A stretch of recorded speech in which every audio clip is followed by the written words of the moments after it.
Pre-season isn't just about fitness, it's about proving a point. For Chelsea, with a packed squad and fierce competition for places, it's the perfect window to experiment with a reshaped team. New signings, returned loanees, and players coming back from long-term injuries all have something to prove individually. But who are the names to keep an eye on in the coming weeks? From Pedro looking to become the focal point of the attack to Wesley Fofana's road back to dominance, here are 5 Chelsea players you must look out for in pre-season. Their form could shape the season ahead. Number 1, Pedro. Pedro didn't need a bedding in period. He made an immediate statement at the Club World Cup, scoring 3 goals in his first 2 games, coming in the semi-final and the final. That told us everything. He's not here to warm the bench.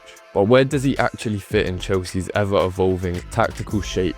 Naturally, he can play anywhere in the attack, with intelligent movement, excellent feet, and deceptive strength. But with Liam Delap signing beforehand and other attacking additions on the horizon, could Pedro find himself competing for the number 9 spot or adapt into a wider or deeper role in the team? At Brighton, Pedro excelled when given the freedom to drop deep and connect play. That tactical nuance suits Enzo Maresca's system as well, and if he leads the line in the big pre-season matches, it signals trust for the main goal scoring position in the team. If he's used out wider or a bit deeper behind the striker, it may hint at Maresca's plans for a more fluid front 3, but watch his chemistry with the likes of Pedro Neto, Chelsea's likely starting right winger, and keep an eye out on his minutes in central areas in the attacking midfield. With Esteval arriving and hinting that he wants to play centrally, Pedro's versatility could be key to his consistent involvement in the team wherever he plays. Now, number 2, Dario Asuka. Asuka is the definition of long-term planning. At just 20 years old, the midfielder brings ferocity, ground coverage, and physical maturity well beyond his years. He's drawn comparisons to Caicedo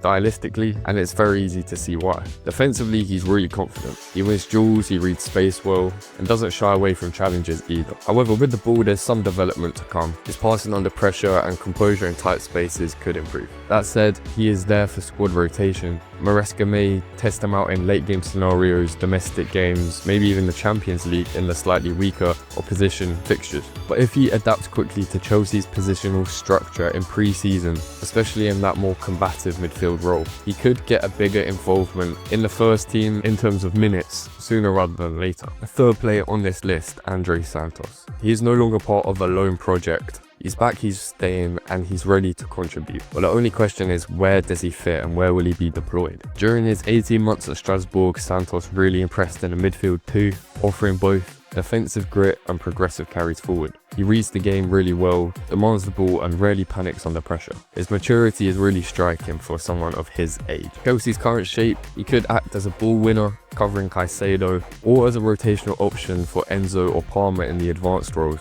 During the Club World Cup, he did cover for Caicedo during his suspension and was actually excellent, showcasing his tactical intelligence and positional awareness. However, Maresca did say that himself. Caicedo, that position belongs to him, and Santos is probably more likely to be used further forward. But Santos is now Chelsea's midfield Swiss Army knife. Pre-season will likely feature him across all 3 positions and could act as an audition for whether he becomes a first choice depth player or breaks into the starting 11. But one thing's for certain, he's not going anywhere, and this is his full breakout campaign in Chelsea blue. Now at number 4, Cole Palmer. He isn't just Chelsea's best attacker, he's probably Chelsea's best player outright. So the question isn't if he starts, it is where he helps the team most. Statistically, Palmer seems most devastating from the right wing, delivering goals and assists with remarkable consistency, cutting inside onto his unpredictable left foot. But centrally, he seems more involved, orchestrating attacks and linking phases with calmness and flair. He's able to drop into positions himself, has a free role,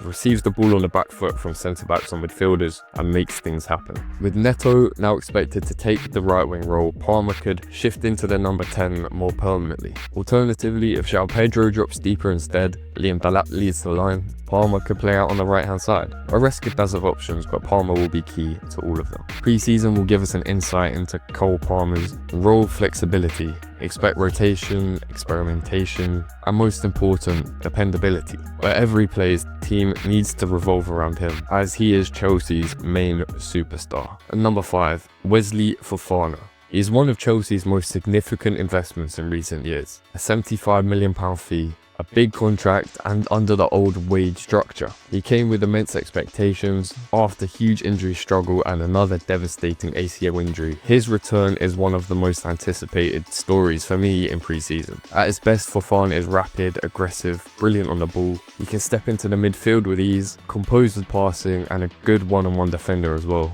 But we need to see how close he is to real match sharpness. Chelsea left him out for the Club World Cup squad so that he could rehabilitate, return fully ready for the 25-26 season. And in the current 2 pre-season games, it will remain to be seen whether he's going to partner Colwill, which conceptually seems like the most strong defensive partnership we have on our books. Colwill was really sharp. Trevor Chalobah, if he does stay, is really consistent. Tosin looks demanding and a real leader from the back. But Maresca has made it clear previously he sees something special in Wesley Fofana. This preseason is his first real chance to show Maresca what he can do in his system and show that he's still the elite level centre-back that Chelsea invested in so heavily only a few years ago. Even in just short bursts, maybe a half at a time, look out for like well-timed tackles, aerial duels, confident passing, breaking the lines, driving forwards. If he does regain his rhythm, Fofana could be Chelsea's best defender by November. He reportedly wants to stay, he wants to make it at Chelsea. There's pictures of him in Chelsea kits from years gone by. And if you look at his ex-defensive partner at St Etienne, William Saliba, he is one of the best centre-backs in the world,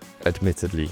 Even though he plays for Arsenal, he could be playing for Real Madrid someday. And once upon a time, they made a defensive duo that looked equal, perfectly balanced. And I do think Fofana can reach the heights that he once showed at Leicester St Etienne, as he is still young. Many have forgotten about him, but he's been at the club a while. He's seen players come and go. He's part of the French-speaking contingent that seem super happy, have banter all the time. And now we've seen Reece James, touch wood, alongside Romeo Lavia. He managed perfectly for minutes, being able to get the most out of them, but also making sure that they're not going to get injured once again. Hopefully they manage Wesley Fofana just the same. As we do have centre-back options, he doesn't need to play every single game for 90 minutes. But when he does play in the big games, I think he will have a real impact on our defence. And building out from the back, especially. So those are 5 players to watch this pre-season. João Pedro looks ready to explode wherever he plays. Asuka has the raw tools that need shaping. Santos is ready to step up. Palm is of course the heartbeat of the team, and Fofana might just be the comeback story of the year if he stays fit. So like the video, subscribe for more Chelsea insight, and drop a comment below. Who are you watching this pre-season? Appreciate you watching, sticking to the end. See you on the next one. Goodbye.